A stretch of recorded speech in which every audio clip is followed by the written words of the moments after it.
Hello दोस्तों, मैं हूं इफ्तेखार और आप सभी का स्वागत है हमारे इस यूट्यूब चैनल ए ऑनलाइन सॉल्यूशन में। ये वीडियो आपके लिए काफ़ी इम्पोर्टेंट है। अगर आप क्लास 10th के स्टूडेंट हो और इस बार मैट्रिक की एग्ज़ाम देंगे तो यार ये आज की साइंस की वीडियो को आप अंत तक ज़रूर देखिएगा।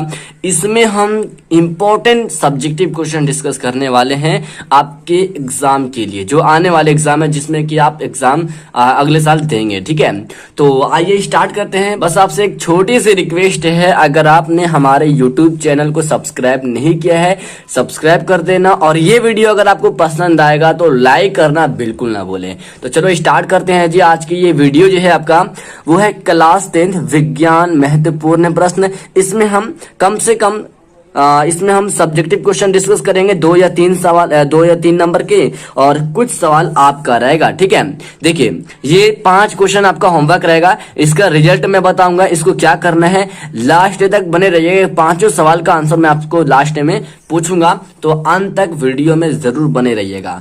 चलो स्टार्ट करते हैं। पहला नंबर सवाल को ध्यान से सुनिएगा। ठीक है, काफी मजेदार और इम्पोर्टेंट क्वेश्चन भी है, क्योंकि ये सारा क्वेश्चन बोर्ड एग्जाम में लगातार पूछे जा चुके हैं। ठीक है, तो मोटर का सिद्धांत क्या है वो आपको बताना है। तो उत्तर कहता है विद्युत मोटर में एक शक्तिशाली चुंबक होता है जिसके अवतल दर्पण ध्रुव खंडों के बीच तांबे के तार की कुंडली होती है, जिसे मोटर का आर्मेचर कहते हैं। विद्युत मोटर विद्युत ऊर्जा को यांत्रिक ऊर्जा में बदला जाता है। विद्युत मोटर की दूरी पर यदि ब्लेड लगा दिया जाए तो विद्युत मोटर पंखा बन जाता है। ठीक है, अभी मैंने इसको पढ़ा हूं और अब मैं आपको समझाऊंगा, ध्यान से समझिएगा। ठीक है, देखो विद्युत मोटर का सिद्धांत क्या होता है। पहले तो आंसर दिया हुआ है कि विद्युत मोटर एक शक्तिशाली, यानी कि विद्युत मोटर में एक शक्तिशाली चुंबक होता है। ठीक है, एग्जाम्पल के तौर पर मैं आपके सामने एक मोटर डालना चाहूंगा। ठीक है, मोटर पंखे वाली मोटर। ठीक है, इसमें मोटर ढुका है, ये पेक है इसलिए आपको नहीं दिख रहा है। तो इस मोटर में ये विद्युत मोटर है। ठीक है, तो इस मोटर में एक शक्तिशाली चुंबक होता है जिसके अवतल दर्पण ध्रुव खंडों के बीच तांबे के तार की कुंडली होती है, जिसे मोटर का आर्मेचर भी कहा जाता है।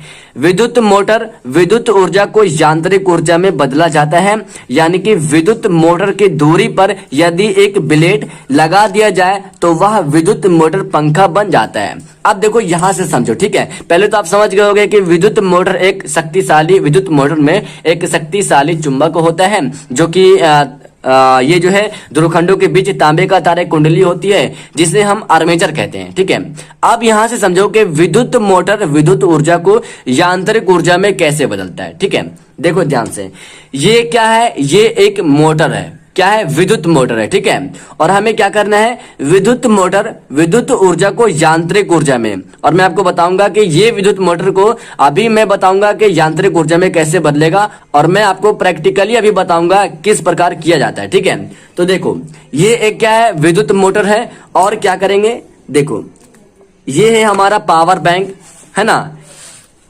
ये है हमारा पावर बैंक में अभी मैं इसको लगाया हूं। ठीक है, तो यहां से करंट खींचा, करंट जा रहा है, इसको मैं चालू करूंगा तो देखो ये चल रहा है। ठीक है, ये मोटर चल रहा है, और अगर हम इसी में ब्लेड लगा देंगे, एग्जाम्पल के तौर पर ये क्या है, पंखा यानी कि ब्लेड है, अगर हम इसमें ब्लेड को जोड़ देंगे तो ये विद्युत मोटर पंखा बन जाएगा। ठीक है, मैं इसको पहले बंद करता हूं।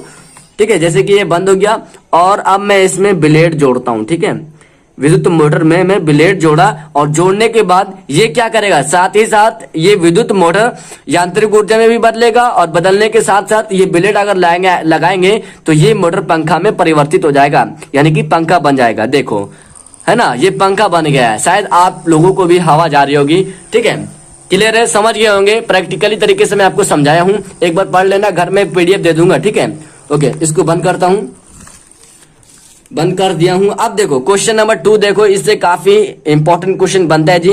क्वेश्चन नंबर 2 कहता है 2 ऊर्जा स्रोतों के नाम लिखें। ठीक है, 2 ऊर्जा स्रोतों के नाम लिखना है। तो उत्तर है 2 ऊर्जा इस प्रकार है, ठीक है। दो ऊर्जा इस प्रकार है। पहला ऊर्जा है विद्युत मोटर, दूसरा ऊर्जा है विद्युत जनित्र। अब समझते हैं कि विद्युत मोटर क्या होता है।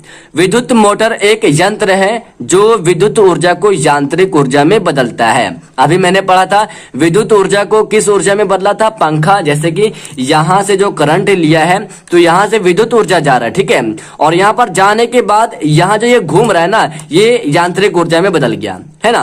तो जो विद्युत ऊर्जा को यांत्रिक ऊर्जा में बदल देता है उसे हम विद्युत मोटर कहेंगे। अब देखो दूसरा कहता है कि विद्युत जनित्र। विद्युत जनित्र क्या कहता है, यह एक ऐसा यंत्र है जो यांत्रिक ऊर्जा को विद्युत ऊर्जा में बदलता है ना, यांत्रिक ऊर्जा को विद्युत ऊर्जा में बदलता है।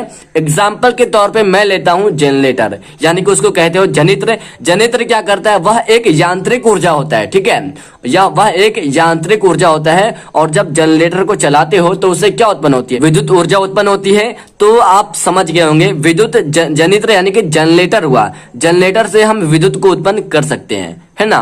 तो इसको ध्यान से देखिएगा। और ये क्वेश्चन 2 नंबर का सवाल है, पूछा जाता है बोर्ड एग्जाम में, और इस पे एक ऑब्जेक्टिव क्वेश्चन पूछा जाता है लगातार बोर्ड एग्जाम में। तो मैं बताऊंगा इससे ऑब्जेक्टिव कैसे बनता है, ठीक है। देखो एक छोटा सा मैं लिखा हूं, इसको ध्यान से देखिएगा, वीडियो को स्किप मत कीजिएगा। विद्युत, पहला नंबर सवाल है, विद्युत जनित्र कहलाता है, सॉरी विद्युत जनित्र बदलता है, ठीक है। ऑप्शन पढ़िए, यांत्रिक ऊर्जा को विद्युत ऊर्जा में। ऑप्शन बी, विद्युत ऊर्जा को यांत्रिक ऊर्जा में। ऑप्शन सी, दोनों। ऑप्शन डी, इनमें से कोई नहीं।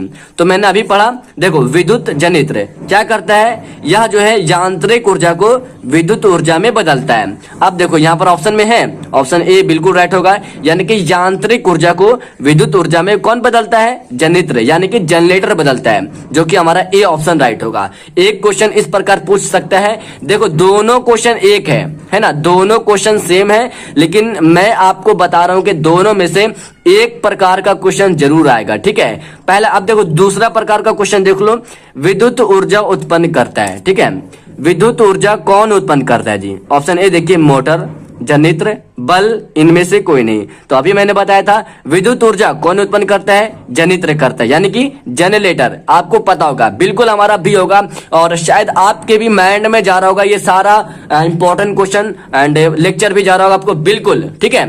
तो ये ध्यान से रखना है, विद्युत जनित्र क्या करता है, यांत्रिक ऊर्जा को विद्युत ऊर्जा में बदलता है, और विद्युत ऊर्जा उत्पन्न कौन करता है, तो जनरेटर करता है, यानी कि जनित्र करता है, ठीक है। क्लियर है, 2 क्वेश्चन बना था, दोनों में से एक क्वेश्चन पूछेगा, ठीक है। ज्यादा तो मुझे उम्मीद ये लगता है, तो याद कर लेना इसको, है ना, बिल्कुल। चलो क्वेश्चन नंबर 3 देखते हैं, एनोडीकरण क्या है, ठीक है। ये क्वेश्चन को मैं लास्ट में आप लोगों से पूछूंगा, ये आपका एक तरह का टेस्ट है, इसका रिजल्ट भी बनवा के लाऊंगा, ठीक है। ओके, पहले देखते हैं एनोडीकरण क्या है। क्वेश्चन नंबर कह रहा है एनोडीकरण क्या है, तो आंसर है एल्यूमिनियम की बनी एक साफ वस्तु को एनोड बनाकर एवं तनु सल्फ्यूरिक अम्ल के साथ वैद्युत अपघट्य के रूप में उपयोग करके विद्युत धारा प्रवाहित करने से एनोड पर ऑक्सीजन गैस मुक्त होती है, जो एल्यूमिनियम के साथ संयोग करके एल्यूमिनियम ऑक्साइड के रूप में उस वस्तु की बाहरी सतह पर एक मोटी परत बना लेती है, जिसे धातु का संचारण रुक जाता है, ठीक है। तो अभी मैंने पढ़ के बताया हूं, अब मैं आपको समझाऊंगा एनोडीकरण क्या होता है। तो पहला हम आंसर की ओर बढ़ते हैं। देखो, एनोडीकरण की बनी एक साफ वस्तु को एनोड बनाकर, ठीक है, यानी कि एल्युमिनियम की एक साफ वस्तु को एनोड बनाकर एवं तनु सल्फ्यूरिक अम्ल, देखो सल्फ्यूरिक अम्ल का रासायनिक सूत्र क्या होता है, CuSO4, है ना।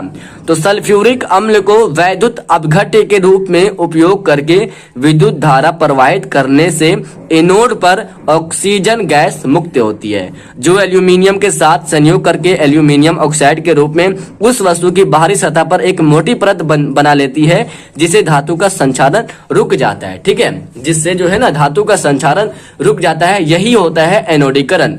आप याद करना है, ठीक है। ये क्वेश्चन मैं आपके ग्रुप में भेज दूंगा, और जो स्टूडेंट अभी तक ग्रुप में नहीं ऐड हुए हैं तो को चिंता मत लीजिए, वीडियो अंत तक देखिए, आपको ग्रुप में भी ऐड करवाएंगे, ठीक है। बिल्कुल, जिन स्टूडेंट को समझ में नहीं आ रहा है ना, तो PDF से याद कर लेना। अब जो है कुछ सवाल आपके लिए है, ये सवाल 5 सवाल आपका है, ध्यान से देखिएगा। इसका आंसर आपको कहाँ देना है, कैसे देना है, मैं बताऊंगा। तो पहले सवाल की ओर बढ़ते हैं। पहला नंबर सवाल कहता है, संगमरमर का रासायनिक नाम क्या है। इसका उत्तर, संगमरमर का रासायनिक सूत्र क्या है, मेरू रज्जु निकलता है, कहां से निकलता है मतलब। और 4 नंबर सवाल है सामान्य अनुशीतलन, है ना, सामान्य अनुशीतलन रक्तदाब क्या होता है, 120 होता है या 80 होता है। तो आप यहां पर डॉट में रखना है, ठीक है। 5 नंबर सवाल कहता है विद्युत आवेश का SI मात्रक। ओनली 5 क्वेश्चन है, ठीक है। क्लियर है, यहां तक आप समझ गए होंगे, है ना, बिल्कुल क्लियर है। तो 5 क्वेश्चन का आंसर देना है, 5 क्वेश्चन इंपॉर्टेंट है। ये वीडियो अगर आपको हेल्पफुल लगा तो like and share and subscribe करना बिल्कुल ना भूलें। हम आपके साथ नेक्स्ट वीडियो में मिलेंगे, ठीक है। Thank you, that's all.